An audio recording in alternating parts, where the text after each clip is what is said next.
U.S. Secretary of State Tony Blinken made a surprise visit to Kyiv today as Secretary of Defense Austin and the chairman of the Joint Chiefs met allies in Germany.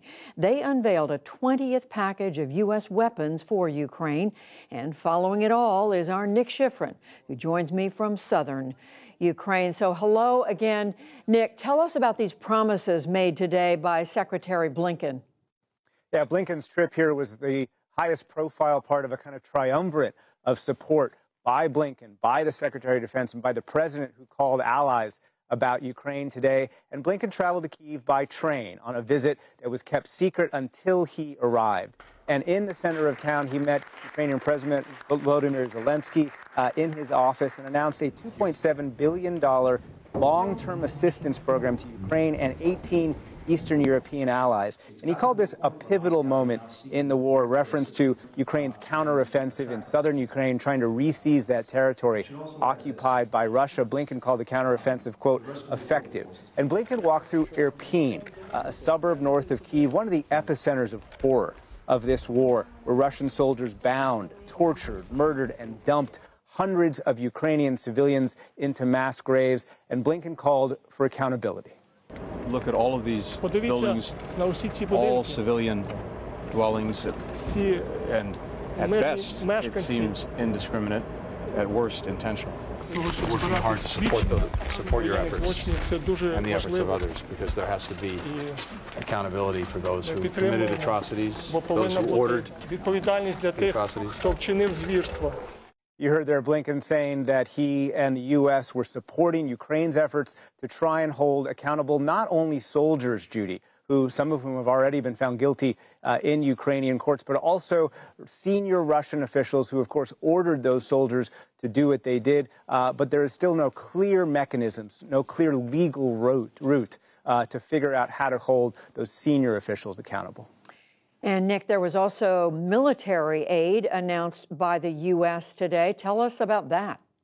Yeah, whereas Blinken announced a long-term package that will help Ukraine and Eastern Europe over the next few years, this was a 20th package announced by Secretary of Defense Lloyd Austin and Chairman of the Joint Chiefs of Staff, General Mark Milley, as part of a presidential drawdown, as in drawing down U.S. weapons and sending them to Ukraine immediately. And they announced it in Germany alongside their counterparts from 50 countries known as the Ukraine Contact Group.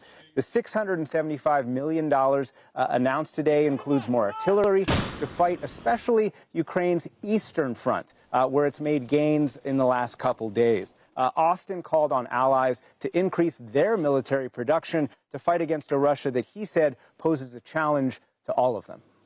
Ukraine is fighting for its life. It's fighting for its sovereign territory and its democracy and its freedom. But the stakes reach far beyond the front lines. They reach us all. As for that counteroffensive, General Milley was very cautious, saying it was, quote, too early to give a full assessment. Milley said Russia's strategic goals had been defeated, but he did admit that Russia was making, quote, tactical gains in eastern Ukraine, especially in the Donbass, where we do see Russian soldiers slowly, but nevertheless making some progress.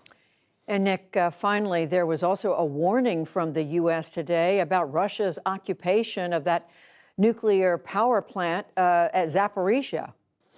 Yeah, absolutely. Secretary Austin called the occupation, quote, deeply reckless and could have grave consequences.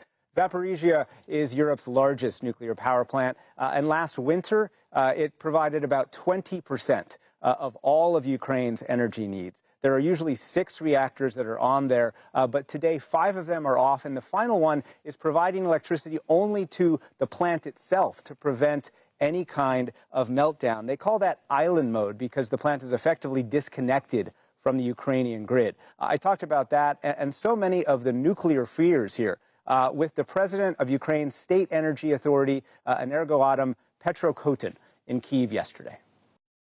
Petro Kotin, thank you very much. Welcome to the NewsHour. Thank you for having me. How concerned are you today about the risk of a nuclear disaster? I'm very concerned about the operation of the Zaporizhzhia nuclear power plant. And actually we have very severe situation in there because we do not have any connection of the Zaporizhzhia nuclear power plant to the Ukrainian grid. All lines which connect the Zaporizhzhia nuclear power plant to the grid are damaged at the moment, so there is no electricity coming in or out of the plant. Is the Russian goal, you believe, to disconnect the plant from the Ukrainian grid and redirect the power from Zaporizhzhia nuclear power plant into Russia? It was actually their original goal when they started all this shelling, and now they achieved this goal. The plant is completely disconnected from Ukrainian grid. Can you fix the lines that go from the power plant to the rest of Ukraine? Yes, we are trying to do that, and not all lines can be repaired at the moment because some of them are under heavy shelling. This is the question of negotiations between military commanders from Ukrainian side and from Russian side. How important do you believe is it that the output of the plant get repaired before the winter? This plant is very important for us, and actually 7 months ago we operated all 6 units during winter period. So if we do not have the plant in winter, then it will be a very severe period for Ukrainian energy system.